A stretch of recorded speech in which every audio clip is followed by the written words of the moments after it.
All right, so I've done a cost analysis of living in the UK and living in Malaysia. I've been here now 6 months, so I feel like I've got a good feel for like monthly bills in Malaysia, and I feel like I've got a good take on monthly bills in the UK.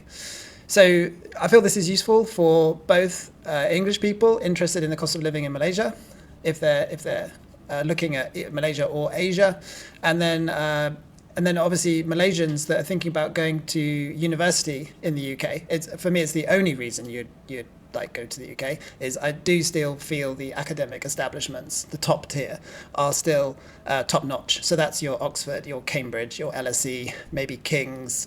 You don't really want to go too far below those three, well, four. But just be prepared that the eye-watering costs of going to those will hurt. Anyway, so here's my numbers. Let's have a look.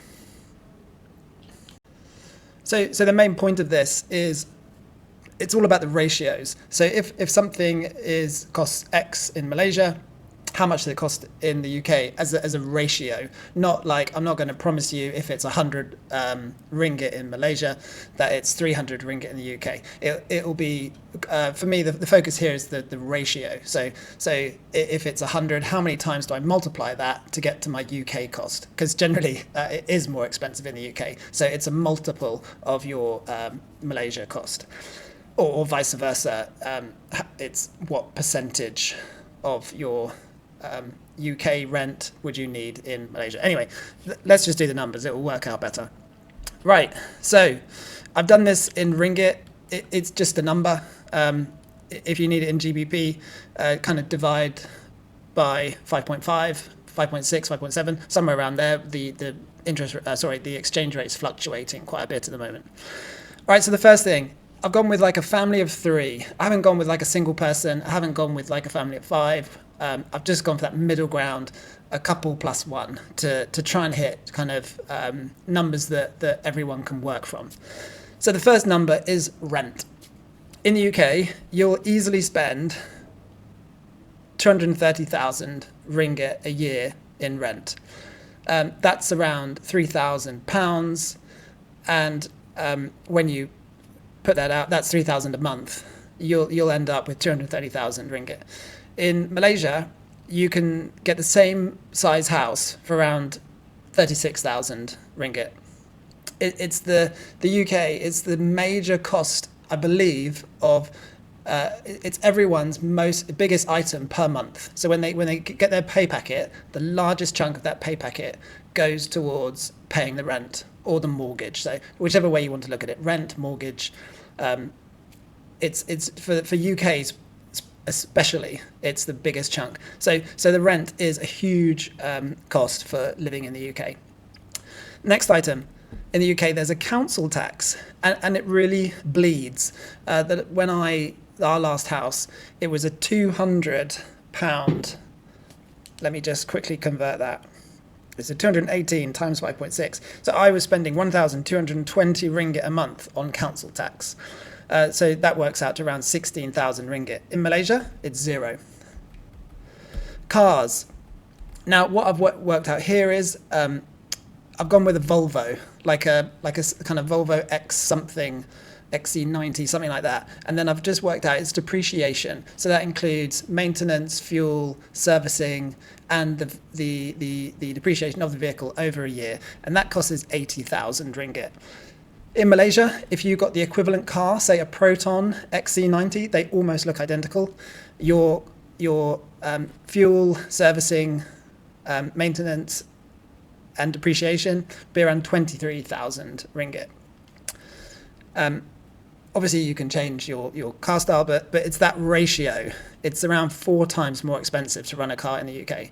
That doesn't include insurance. In the UK, insurance is 5,000, probably 5,000 to 6,000 ringgit a year, whereas in Malaysia it's around, I think mine was, most people spend around 1,000 ringgit, so it's about 1/5 for the insurance. Medical in the UK, because just from my personal experience, yes, there's this thing called the NHS. I don't know anybody that actually uses the NHS. For example, my dad needed a hip replacement. The waiting list on the NHS was around 2 years. So he was in such pain, he flew to Spain and paid to have it done, I guess, privately outside the UK. In Malaysia, you can obviously go in and pay on the spot for this kind of thing. My dad also needed some dental work done. He flew to Turkey to get it done because it was cheaper than the UK. My mum had to have a hysterectomy. She couldn't wait on the NHS, so paid for it privately. When you go into a dentist, you pay for your appointment. When you get a subscription from a hospital, you pay for the medicine. I don't know at what part, well, no, what's the phrase they use for the NHS? It's free at the point of entry or something. And yeah, that's about it. It's free to walk in the door of the doctor's surgery or the hospital. Every moment after that, it costs you money. So yeah, it's a long-standing problem, the UK NHS. And as far as I'm aware, everyone ends up paying private. So the cost is huge. I put in nearly 10,000 ringgit on an annual basis for your kind of, if you wanted to have private medical cover. And in Malaysia, it's around, let's call it 3,000 ringgit. A doctor's visit in the UK, again, if you need to pay and do what and see one, is going to set you back around 6,000 ringgit. In Malaysia, it's around 1,000. Groceries. Now, this, I think, can have the biggest variance. In the UK, it's around, let's call it 30,000 ringgit a month. In Malaysia, if you stay to Malaysian brands, you're probably about a quarter of the cost. If you stray and buy non-Malaysian products, the price difference is substantial. So it's only, I guess it's almost half the grocery cost in Malaysia. It's not as cheap as you might think. At least it's not as cheap as I might have thought. But then we keep straying into non-Malaysian brands. Like we still buy ketchup. We buy tea bags like that have been brought in. So we keep straying into the more expensive items in the supermarket. I think you can eat much cheaper than we do. But anyway, that food line kind of reflects that groceries do still cost here. However, eating out is, as you can see, 1/10 in Malaysia. So in the UK, you'll spend, I think this one's important. You can spend 100 ringgit on a burger. And that doesn't have a drink, that doesn't have like anything. You can easily spend 100 ringgit. That's 20 quid on a burger. In Malaysia, you're looking at 5 ringgit for a burger. So eating out, and it's extremely popular here to get your meals out.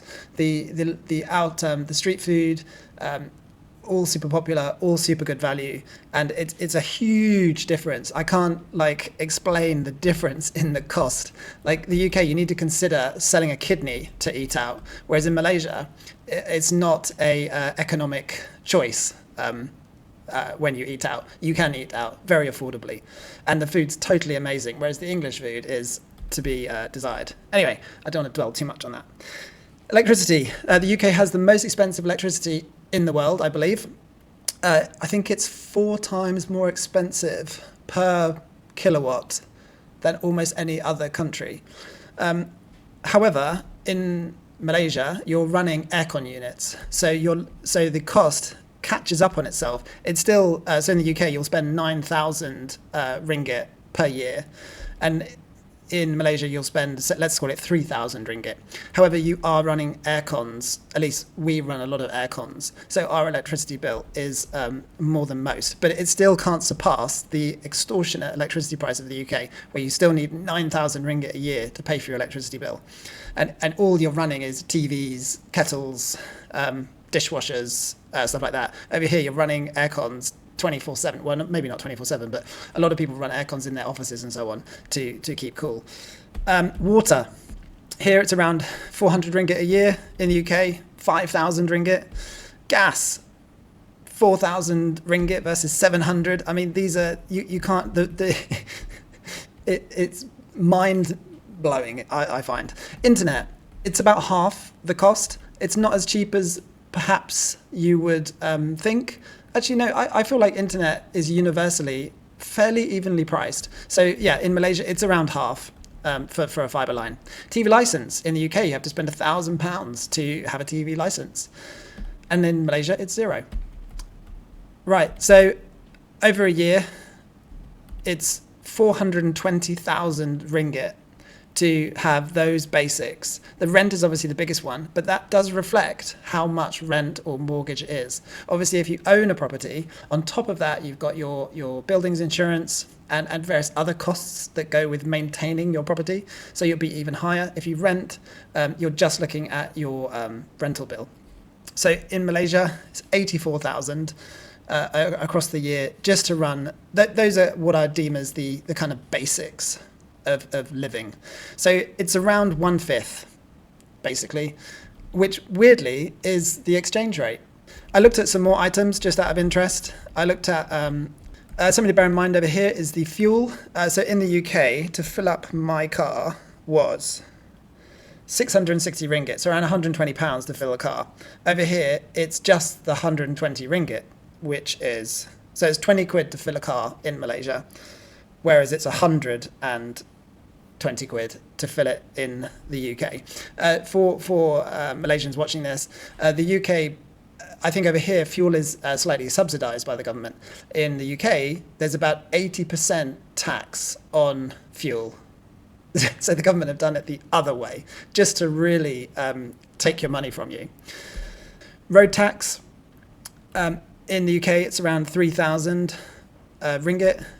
And then over here, road tax depends on the size of your engine. So I think most small cars, it's either 0 or like 100 ringgit. For a big car, it does creep up. You can spend 2,000 ringgit on road tax if you have a big engine car.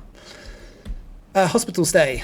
In the UK, 66,000 ringgit. Over here, in Malaysia, 6,000, call it 7,000 ringgit.